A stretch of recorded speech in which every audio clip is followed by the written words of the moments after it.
everybody, welcome back. Johanna here. Today we're going to talk about 3 little changes you can make to the way you communicate that will have huge impacts on your relationships and also on how you feel. So whether you're a parent and you want to use these with your children, whether you're a lover and you want to use this with your person, doesn't matter. You can use it with family members. Okay? And what we want to do eventually, right, over time is to build in new communication habits that just become our normal. And that way all of our communication is improved and easier all the way around. So let's jump in.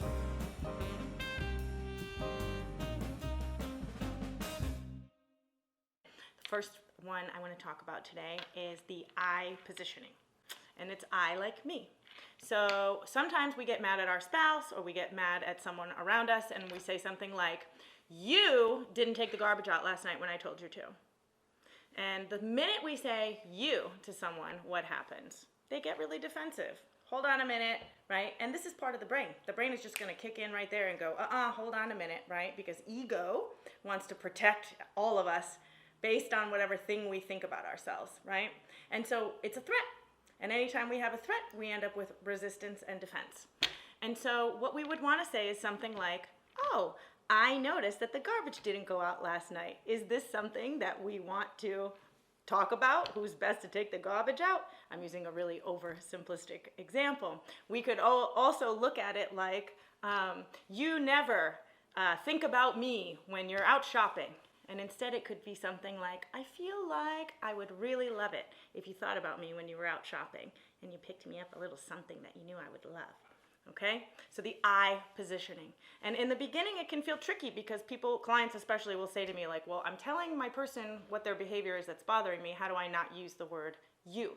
So the default trick is to just simply say, "I feel, I hear, I'm wondering, I'm curious." Okay? And so if you can start the sentence from the I positioning, you're already guaranteeing that your communication will be better than if you started it from the you positioning. Okay? It gives this idea of collaboration.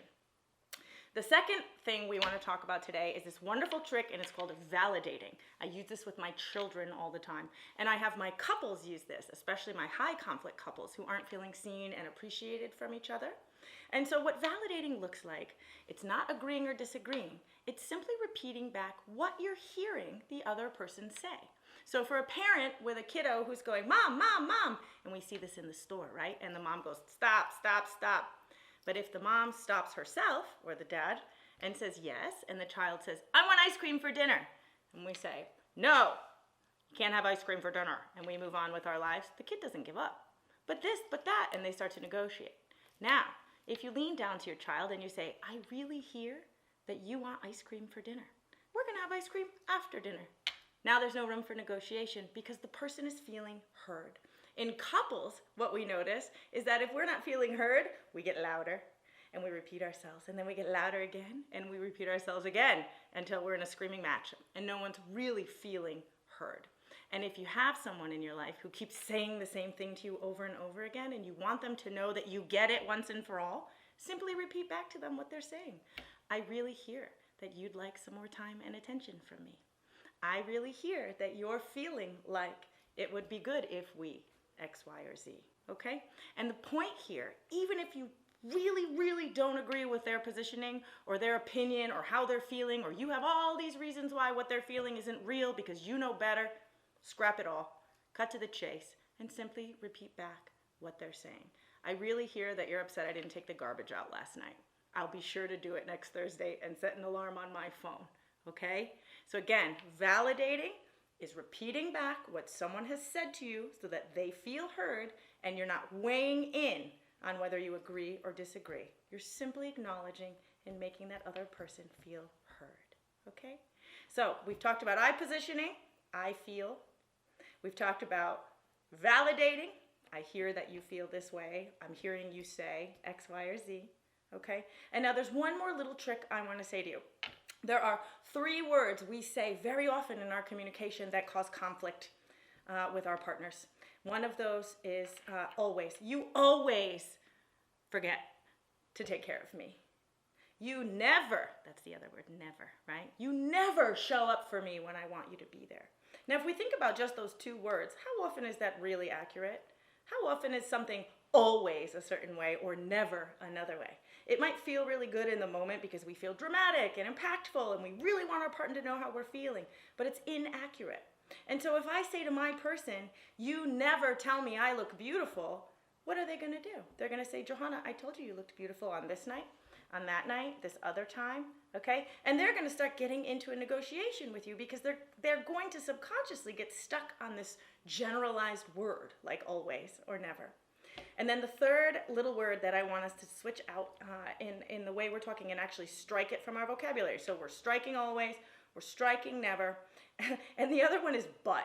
Now I have to tell you, I have clients who get so upset with me when we go into this in sessions because it's such a natural thing for us to say, my love, I am so glad I married you and there are all kinds of reasons I want to work on our marriage, but I'm really frustrated right now.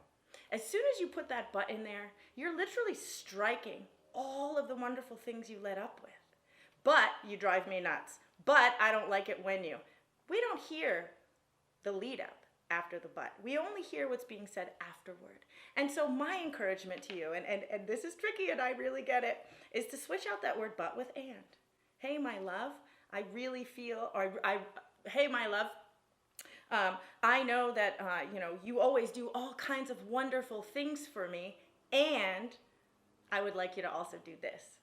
Versus, my love, you do all these wonderful things for me, but you don't put my clothes away after you fold them, right? And I'm, again, using a very simple example. So start thinking about ways that you can swap out the word but. Think about ways that when you say but, you're literally negating everything you said beforehand. And try to use the word and. I get a lot of feedback that it feels uncomfortable in the mouth when we're starting, but I assure you, once you get going, it becomes really normal. And what the and replacement word does for us is it allows both parts of the sentence to stand, okay? Pretty exciting stuff in my opinion. So I positioning so that people don't feel threatened when we're communicating and we can have a real conversation, hopefully collaboratively. Validating to make sure our person feels heard, understood, and is important. Okay? And then we're striking always, never, and but from our general vocabulary use. I hope these were helpful. We get in more deeply into concepts like this in some of the webinar classes that I host.